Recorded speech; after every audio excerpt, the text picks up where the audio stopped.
Lolo, bakit po ba ginawa yung napakahabang pader sa China? Magandang tanong yan, Apo.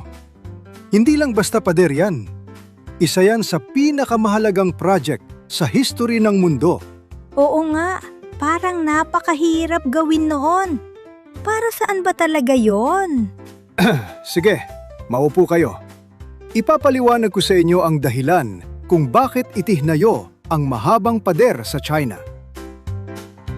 Bakit nga ba itinayo ang The Great Wall of China? Alamin natin yan dito sa The Taglish Explainer.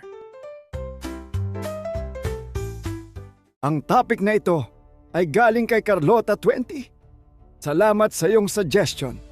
Shoutout sa mga taga-Carmona, Cavite dyan. Magandang araw sa inyong lahat. Ako si Professor Ipaliwanag ng University of Life at ngayong araw tatalakayin natin ang isang makasaysayang tanong. Bakit nga ba itinayo ang Great Wall of China? Kapag naririnig natin ang Great Wall of China, kadalasan iniisip natin ang isang napakahabang pader na parang simbolo ng lakas at tibay. Ngunit sa likod nito ay isang komplikadong kasaysayan ng digmaan, politika at pangangailangan ng seguridad. Isa sa pangunahing dahilan ng pagtatayo ng Great Wall ay ang proteksyon laban sa mga mananakop mula sa hilaga. Noong sinaunang panahon, ang China ay madalas na sinasalakay ng mga nomadic tribes, mga grupong palipat-lipat ng tirahan at kilala sa kanilang husay sa pakikipaglaban. Isa sa mga pinakakilalang grupo ay ang Mongols. Sila ay mabilis kumilos, mahusay sa horseback warfare at mahirap bantayan dahil hindi sila nakapirmi sa isang lugar.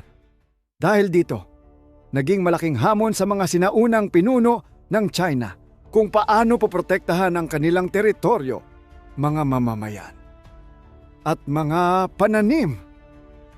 Ang solusyon na kanilang naisip ay ang pagtatayo ng matitibay na pader bilang depensa laban sa mga biglaang pag-atake. Ang Great Wall ay hindi itinayo ng sabay-sabay o ng iisang pinuno lamang.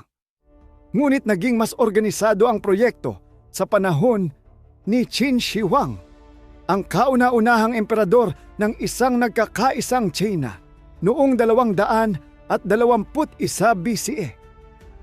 Bago ang kanyang pamumuno, ang China ay nahahati sa iba't ibang kaharian na may kanya-kanyang depensa.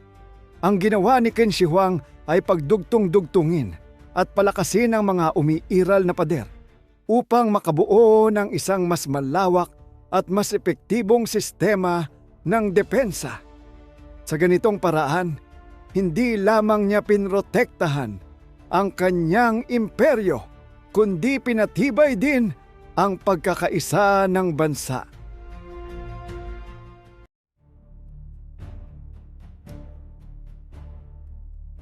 Bukod sa depensa, ginamit din ang Great Wall bilang isang paraan ng pagkontrol sa kalakalan at paggalaw ng mga tao. May mga itinalagang gates at watchtowers kung saan sinusuri ang mga pumapasok at lumalabas sa teritoryo.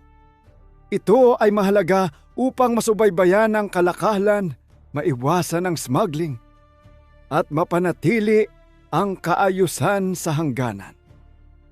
Sa madaling salita, ang Great Wall ay nagsilbing isang sinaunang border control system. Mahalagang maunawaan na ang Great Wall ay hindi isang tuloy-tuloy na pader na itinayo sa iisang panahon. Ito ay isang malawak na network ng mga pader, tore, at kuta na itinayo at inayos sa loob ng maraming siglo ng iba't ibang dinastiya. Bawat bahagi ng pader ay maaaring may iba't ibang disenyo at materyales. Depende sa lugar at panahon kung kailan ito itinayo. Halimbawa, may mga bahagi na gawa sa lupa at kahoy, habang ang iba naman ay gawa sa bato at bricks. Bagamat kahanga-hanga ang laki at haba ng Great Wall, hindi ito perpektong depensa. May mga pagkakataon na nakapasok pa rin ang mga mananakop. Kabilang ang mga Mongols na kalaunan ay nagtahatag pa ng sariling dinastiya sa China sa pamumuno ni Kublai Khan. Gayunpaman, hindi nangangahulugan na walang silbi ang pader. Sa maraming pagkakataon, nakatulong ito upang mapabagal ang mga pag-atake, magbigay ng oras para makapaghanda ang hukbo, at maprotektahan ang ilang bahagi ng imperyo. Ang pagtatayo ng Great Wall ay nangangailangan ng napakalaking manpower. Libu-libong manggagawa, kabilang ang mga sundalo, magsasaka at maging mga bilanggo, ang nagtrabaho sa ilalim ng mahihirap na kondisyon. Marami ang nasawi dahil sa pagod, sakit at matinding klima. Dahil dito, madalas itong ituring bilang isa sa mga proyektong may pinakamataas na human cost sa kasaysayan. Isang kilalang paniniwala ay na ang Great Wall ay makikita mula sa kalawakan gamit ang ating naked eye. Ngunit ayon sa mga modernong astronaut, hindi ito madaling makita dahil sa kanyang kulay at pagkakahalo sa natural na kapaligiran.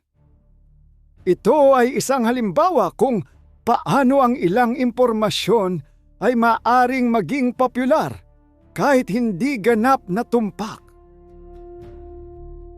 Dagdag pa rito, kahit napakahaba ng Great Wall of China, ang lapad nito ay hindi sapat upang maging kapansin-pansin mula sa napakalayong distansya tulad ng kalawakan.